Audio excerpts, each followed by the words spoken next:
Greetings. You're now tuned into Family Life, where you can find the good, the bad, and the ugly, the past, the present, and the future. What it is, what it was, and what it looks like, because it is what it is, and it's going to be what it's going to be. Now, let's go fish. But before we do, I would like to propose a toast to being heard. Yeah? I think it's important in this life that we're heard. Our thoughts, our feelings. Speaking of being heard, speak up. Please don't be afraid to speak up. You know, I heard it often said that if you have something on your chest, something's on your mind, don't keep it in. Don't let it fester inside of you, because then it grows. And if it's a serious matter, a serious topic, it can grow even more to the point where it feels like it's a cancer inside of you, or a virus. Similar to the times that we're living in now. So I agree that one should always speak up. Let it be known if something is truly on their mind, on their chest, to let it go. Speak up. Yeah. But I'm thinking about it in a different way. Walk with me for a moment. Imagine for a second how it was like for the first man and first woman on planet Earth.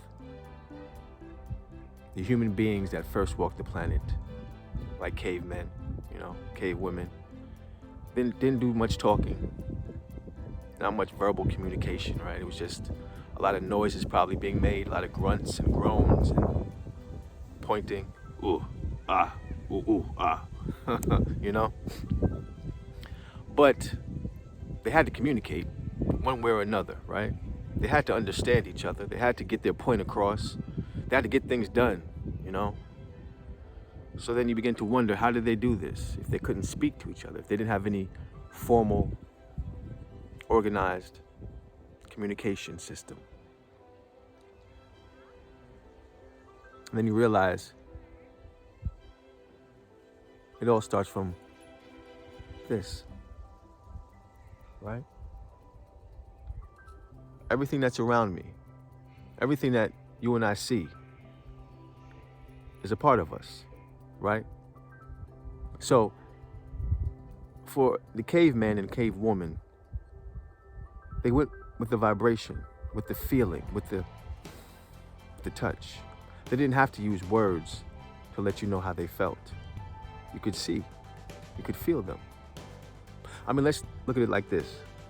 When you or I have our favorite meal, our steak, our chicken, our fish, our ice cream, or whatever it is, dessert, main course, drink, candy.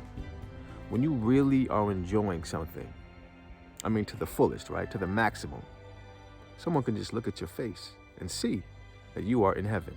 You are in absolute euphoric pleasure, right? See, that's the type of vibrational communication that I think we need to take it back to.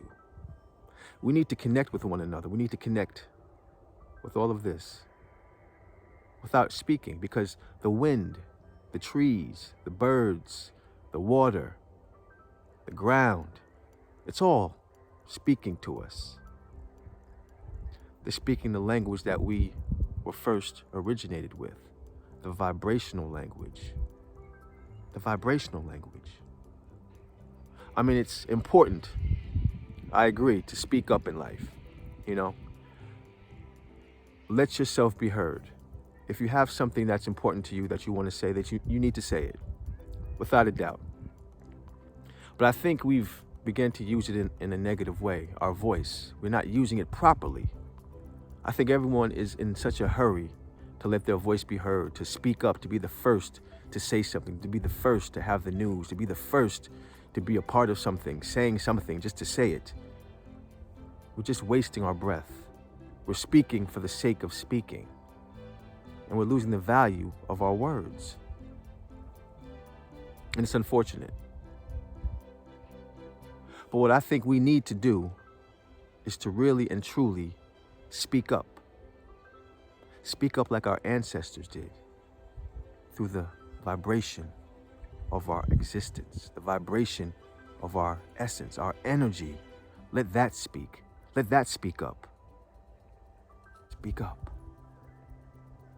We need to take a moment and reflect within ourselves, upon ourselves, on what the meaning of our existence truly is.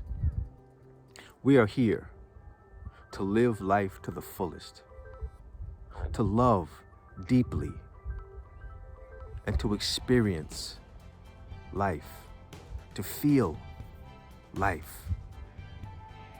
And we feel it not by talking about the feeling. We feel it by feeling the feeling.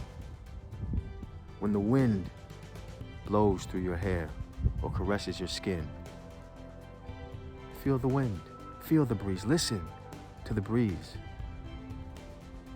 When you're doing something that you enjoy, don't just brush over it. Don't just let it pass. Take that moment in and stretch it out as long as you can. Allow your vibrational essence to build, to magnify, to heighten, because it is then when we connect with everything around us. This is how the universe, the world, the earth speaks to us, our organisms, through the vibration. Imagine how it feels to just lay down and put your ear to the earth. Better yet, don't imagine, just do it. Put your head on the ground. That moment is the moment you are communicating with the earth, and the earth is doing that with you, because we all, everything, from the grasshopper to the flying bird, are all one. United ball of energy. So we need to imagine, we need to feel, and we need to be true to ourselves and take it back to where we need to take it to, ourselves within. Speak up to the universe. Speak up to the wind. Speak up to the vibration that once was. Because then we connect with the true source of life. The universe misses us. The world misses us. We're doing so much.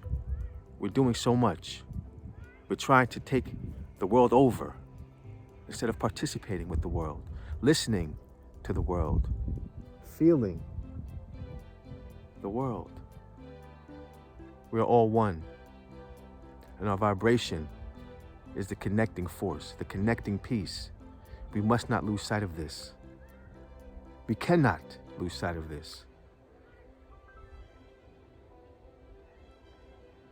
We deserve it, and we owe it to ourselves. I think we need it this time. In these days that we're living in, pandemics, disease, death,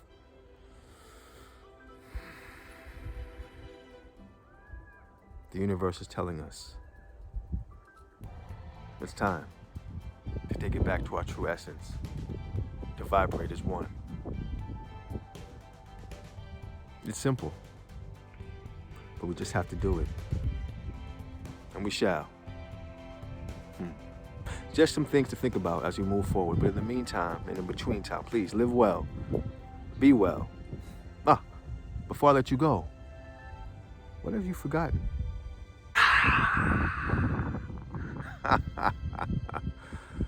Whew. Go fish.